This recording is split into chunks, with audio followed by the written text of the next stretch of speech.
The transport pod descended through layers of mist that clung to everything like silk scarves, and Maya Chin pressed her face against the viewing port with the undignified enthusiasm of someone who'd spent 3 months traveling through dead space to reach something worth seeing. Vexillor stretched below in shades of turquoise and deep sapphire, a planet where oceans covered 98% of the surface and the remaining 2% consisted of floating cities that drifted with the currents like patient nomads. Her stomach did something interesting as the pod adjusted for atmospheric entry, and Maya grabbed the support rail while her travel bag floated momentarily in the shifting gravity before the stabilizers caught up with physics. Beside her, an elderly Vexian merchant whose skin glowed with soft purple patterns, Contentment, her translator helpfully supplied, didn't even glance up from the tablet where she was reviewing inventory manifests. "First time?" the merchant asked without looking, her voice carrying the slight echo that came from vocal cords designed to work both in air and underwater. "That obvious?" Maya replied, pushing her dark hair out of her eyes and trying to look like she hadn't just squeaked when the pod lurched. "You have the face of someone seeing magic for the first time." The merchant smiled, her features sharp and elegant, with the gill slits along her neck opening and closing in the breathable atmosphere. "Vexillor has that effect on outsiders. We forget how strange our world must seem." The pod broke through the final layer of clouds, and Maya forgot to breathe for entirely different reasons. The floating city of corals reach spread across the water's surface like a jeweled net, buildings made from engineered coral that grew in spirals and curves, connected by bridges that swayed with the waves. Bioluminescent algae traced the edges of every structure, pulsing gently in the morning light that filtered through the perpetual mist. Ships moved between platforms, some with sails that caught the wind, others with engines that hummed beneath the surface. "Welcome home," the merchant said, though Maya wasn't sure if she meant it literally or philosophically. The docking platform received them with gentle precision, and Maya stepped out into air that tasted like salt and ozone and something green she couldn't identify. Her boots touched engineered coral that had been convinced to grow into a smooth landing surface, and the material gave slightly beneath her weight, warm and somehow alive beneath the bioweave coating. "Maya!" The shout came from the crowd near the terminal entrance, and Maya turned to see Finn Wade pushing through travelers with the graceless enthusiasm that had made him her favorite colleague during their graduate program. He'd grown his hair longer since moving to Vexillor, and it hung in wet strands that suggested he'd come straight from the water without bothering to dry off. The hug nearly knocked her sideways, and Maya laughed into his shoulder, breathing in the familiar scent of his terrible coffee addiction and the new addition of sea salt that had apparently become a permanent part of his personal atmosphere. "You're dripping on me," Maya said, not complaining. "You're on a water planet. Better get used to it." Finn stepped back, grinning with the kind of joy that came from finally having a friend from home visit his new life. "How was the trip? Did you practice the language modules I sent?" "Studied them religiously. I can now confidently ask where the bathroom is and accidentally insult someone's mother in 3 different dialects." Maya shouldered her bag, letting Finn grab the larger case that contained her research equipment. "Your messages made Vexian sound complicated." Vexian is what happens when a language evolves underwater for 1,000,000 years and then has to adapt to air breathers showing up and ruining their perfectly good isolation, Finn said cheerfully. "But you're a linguist. If anyone can navigate it, it's you." They moved through the terminal, which was less a building and more a series of open pavilions that let the wind and mist flow through freely. Other travelers passed by, a group of children whose skin patterns shifted rapidly through a dozen colors in what appeared to be a conversation conducted entirely through bioluminescence, a merchant whose tentacle-like fingers sorted through packages with efficient precision, and a couple walking hand in hand, their skin synchronized in matching wave patterns that Maya's database marked as bonded pair, deep affection. "So your family knows I'm coming?" Maya asked as they exited onto a platform where a small watercraft waited, its hull made from the same living coral as the buildings. "They've been preparing for a week." Finn helped her into the craft, which rocked gently in the swell. "Mom has been reading everything she can find about human dietary needs. Dad wants to show you his current engineering project, which involves something with deep-sea pressure chambers that I don't fully understand. And my younger siblings are convinced you're going to be exotic and fascinating." "What about your older brother?" Maya asked, remembering Finn's occasional mentions of family in their message exchanges. "Kale, right? The one who works with the bioluminescent creatures." Finn's expression did something complicated, a flicker of something that might have been amusement mixed with concern. "Kale is intense. Brilliant, respected in his field, completely devoted to his work. He hasn't shown interest in anyone for years, which drives Mom absolutely insane because Vexians typically bond young." "Sounds focused, Maya said diplomatically. That's one word for it. Finn started the craft's engine, which hummed beneath them with a vibration that Maya felt in her bones. He'll probably just observe you for a while. Kale approaches everything like a research subject until he decides if it's worth his attention. The craft moved across the water's surface, spray kicking up in arcs that caught the light and fractured into momentary rainbows. Maya watched the city slide past, buildings growing from the water itself, gardens of engineered kelp that grew in floating beds, and Vexians moving between platforms with the casual grace of people who'd evolved in 3 dimensions instead of 2. I brought gifts, Maya said, patting her bag. Coffee for you because your messages were getting desperate. Chocolate for your family, because chocolate is humanity's greatest diplomatic achievement. And I found some preserved earth flowers at the last station, which I thought might be interesting for Kale if he studies living things. You brought my brother flowers? Finn's voice carried an odd note. Pressed specimens, technically. For research purposes. Right. Research. Finn was definitely smiling about something, but before Maya could press him on it, the craft approached a larger platform that rose from the water in elegant tiers, each level connected by ramps that curved with artistic precision. Welcome to the Wade family residence, Finn announced, securing the craft to a dock that adjusted automatically to the waves. Try not to accidentally propose to anyone, agree to ritual combat, or insult the house coral. It has feelings. You're joking. About the house coral? Absolutely not. That thing holds grudges. Maya followed Finn up the ramps, her translator working overtime to process the ambient sounds, wave patterns against coral, the distant calls of creatures beneath the surface, and voices from above where Finn's family waited. They emerged onto a central platform where buildings curved around a courtyard filled with pools that reflected the sky and the permanent mist. A family group waited, and Maya's linguist instincts immediately cataloged details. 2 parent figures whose skin showed welcoming patterns in shades of blue and gold, 3 younger Vexians bouncing with barely contained excitement, and standing slightly apart, a man who made Maya understand why the ocean had inspired so many Earth myths about dangerous beauty. Kale was taller than Finn by several inches, which put him well over 6 feet by Maya's estimate. His skin was deep blue marked with silver patterns that traced along his arms and disappeared under his work shirt, geometric designs that seemed to shift and flow even when he stood still. His hair was darker than Finn's, almost black, falling to his shoulders in waves that looked perpetually damp. And his eyes were the color of deep water where light barely reached, tracking Maya's approach with an intensity that made her check her footing to make sure she wasn't about to trip. Family, Finn announced with theatrical pride. This is Maya. Maya, this is everyone who matters. The introductions proceeded with enthusiasm. The younger siblings, Tess, Morgan, and Sam, immediately wanted to know if humans could really only breathe air, if Earth had any oceans worth visiting, and whether Maya could teach them swear words in Terran Standard. Finn's parents, Coral and Dutch, welcomed her with warmth that transcended species, their skin showing patterns Maya's database labeled as honored guest and welcome to our home. Kale nodded once, a precise movement that somehow conveyed he'd finished his initial assessment and was reserving judgment. His skin shifted through colors Maya's translator was working overtime to interpret. Elevated interest, the device whispered, evaluation protocol active, and underneath it all, something it labeled as curiosity with a footnote suggesting the translation might be incomplete.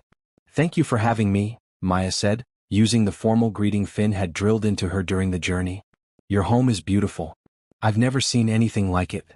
Kale's skin flickered to something the translator couldn't identify at all, and he spoke for the first time, his voice deeper than she'd expected, each word precisely formed in Terran Standard with barely a trace of accent. Wait until you see it during storm season. Beauty becomes significantly more complicated when your house is actively trying to stay attached to the planet. The younger siblings laughed. Finn's parents smiled with the patience of people who'd raised someone with Kale's particular sense of humor, and Maya got the distinct impression she was being tested in ways she didn't yet understand. Come on, Finn said, grabbing her bags and leading her toward one of the residential structures. I'll show you the guest quarters before Mom insists on feeding you enough food to sustain a small army. But as they walked away, Maya glanced back to find Kale still watching from the platform's edge, his expression unreadable and his skin settling into colors that suggested he'd finished his initial evaluation and reached some kind of conclusion he wasn't sharing yet. Your brother is intense, Maya told Finn once they were inside the guest building, which smelled like salt water and the sweet scent of air-filtering plants. Yes, Finn agreed, setting her bags down with perhaps more force than necessary. Just Be careful with the cultural stuff, okay? Vexians have very specific social signals, and humans accidentally trigger them all the time. I studied the modules you sent. The modules cover about 10% of what you need to know.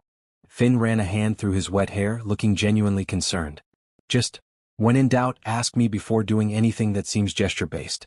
Especially hand gestures.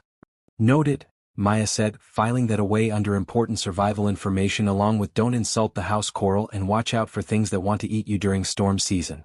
That night, lying in a bed that swayed gently with the platform's movement, Maya listened to the sounds of Vexillor settling into its evening rhythms.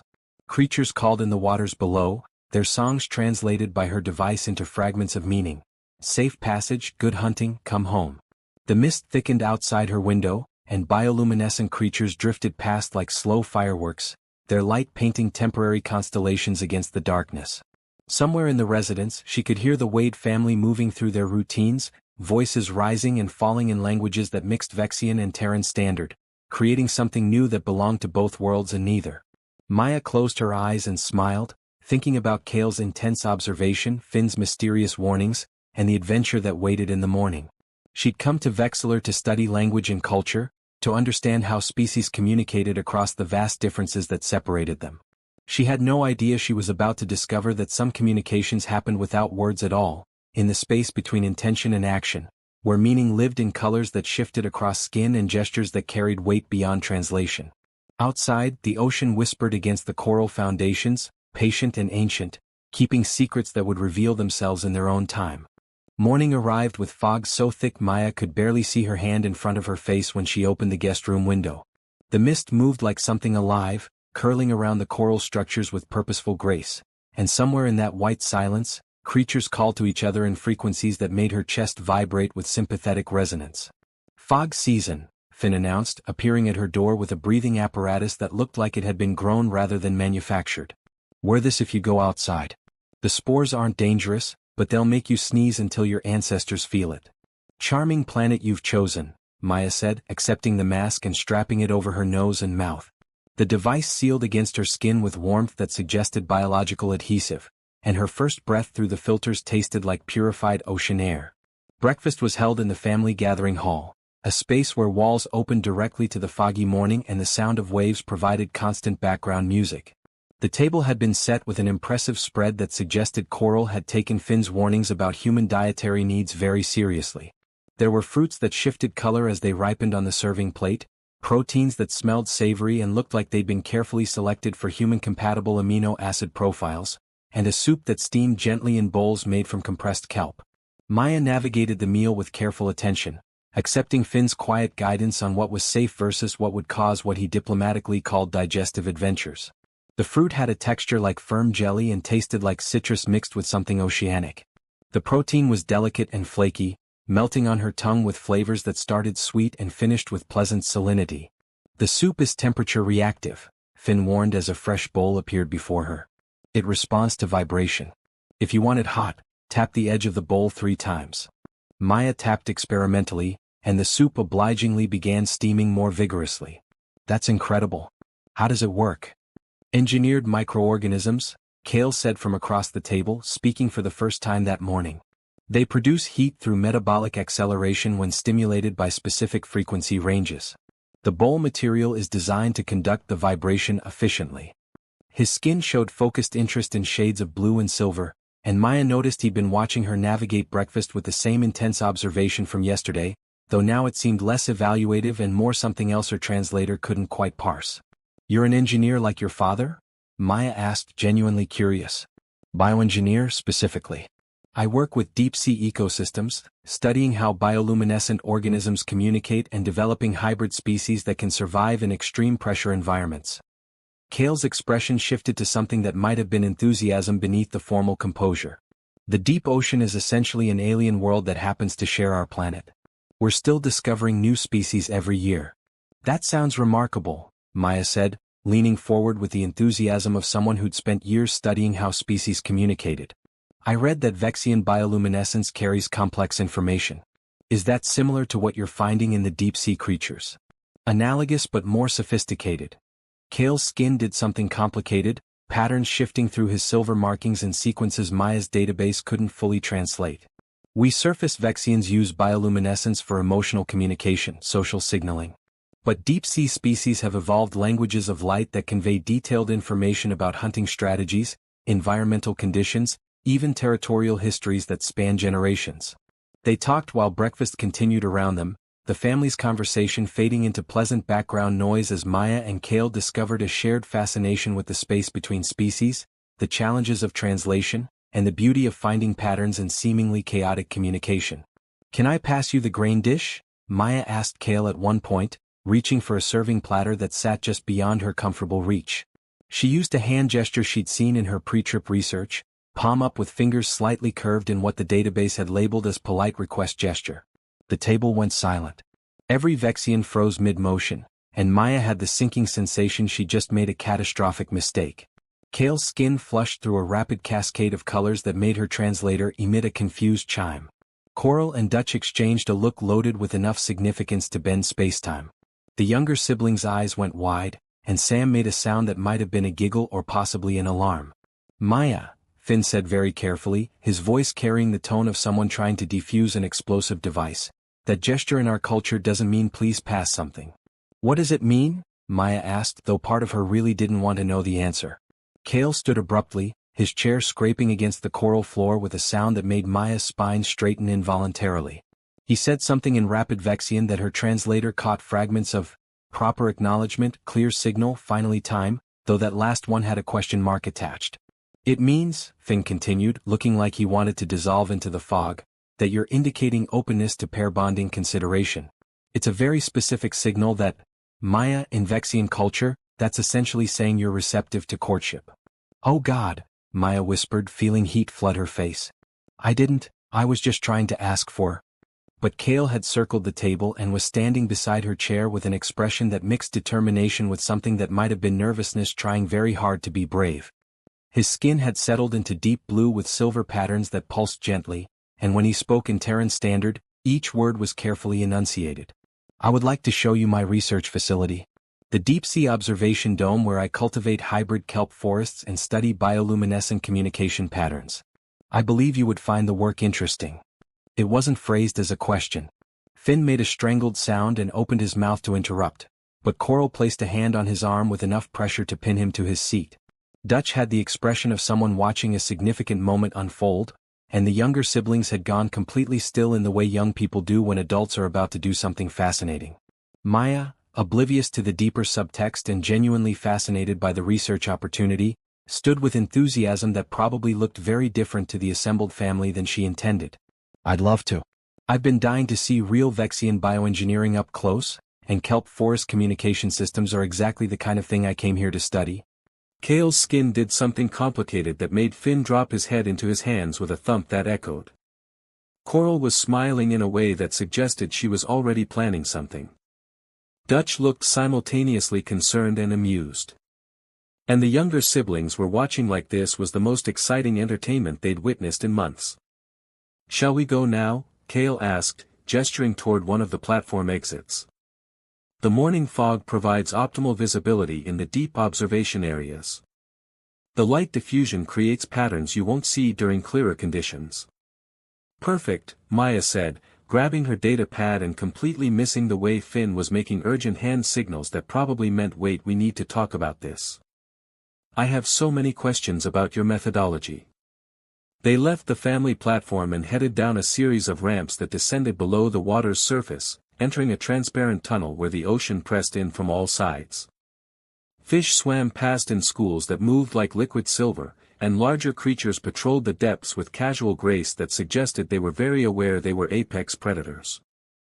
"How deep does this go?" Maya asked, watching the light fade as they descended. "The main observation dome is at 140 meters, Kale said, his voice carrying easily in the enclosed space.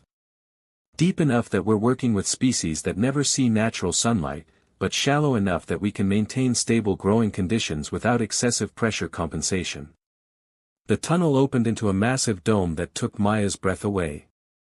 The structure was transparent, offering a 360-degree view of the ocean depths, and inside, Kale had created an entire ecosystem. Kelp forests grew in carefully maintained rows, their fronds reaching toward lights that mimicked different depths and conditions.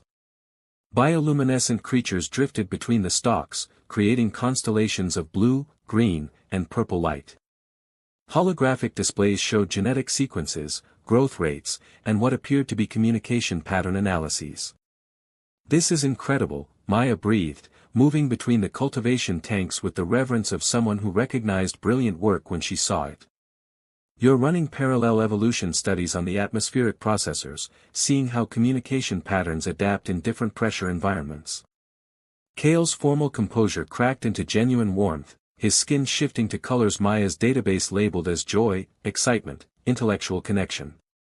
"Exactly. Most researchers focus on either the biological or communicative aspects, but I believe they're inseparable. How a species communicates shapes its evolution, and evolutionary pressures determine which communication strategies survive." They talked for what might have been 20 minutes or 2 hours, time becoming meaningless as they discussed genetic drift, ethical implications of engineered ecosystems, and the philosophical questions of whether bioluminescent communication qualified as language or something else entirely that humans didn't have words for yet. Maya found herself relaxing in ways she hadn't expected. Kale's intensity when discussing his work wasn't intimidating, it was infectious. His observations were sharp and insightful, his questions pushed her to think more deeply, and when he smiled, which happened more frequently as they talked, his whole face transformed into something that made her forget they were different species entirely. "Come here," Kale said eventually, gesturing her toward a specific tank where a flowering kelp specimen grew in isolation, its fronds glowing soft blue in the contained environment. "This one is experimental. I've been trying to engineer a variety that can survive both deep and surface conditions, creating a bridge species that could facilitate genetic exchange between isolated populations." Maya leaned over the tank, careful not to touch the containment field that shimmered faintly in the air. The flower, if that's what it was, pulsed with gentle luminescence, and when she inhaled, the scent that filtered through the field made her close her eyes involuntarily. "Oh," she said softly, surprised by the sudden wash of emotion. "That smells like home." "Home?" Kale's voice came from very close beside her, and Maya opened her eyes to find him watching her with an expression of intense focus. "Earth gardens in summer," she said, still lost in the memory the scent had triggered. "Jasmine growing up trellises, honeysuckle in the evening air, warm nights when everything smells alive and growing. I didn't realize how much I missed it until right now." She turned to look at Kale and found him staring at her with an expression of such raw emotion that she took an involuntary step back.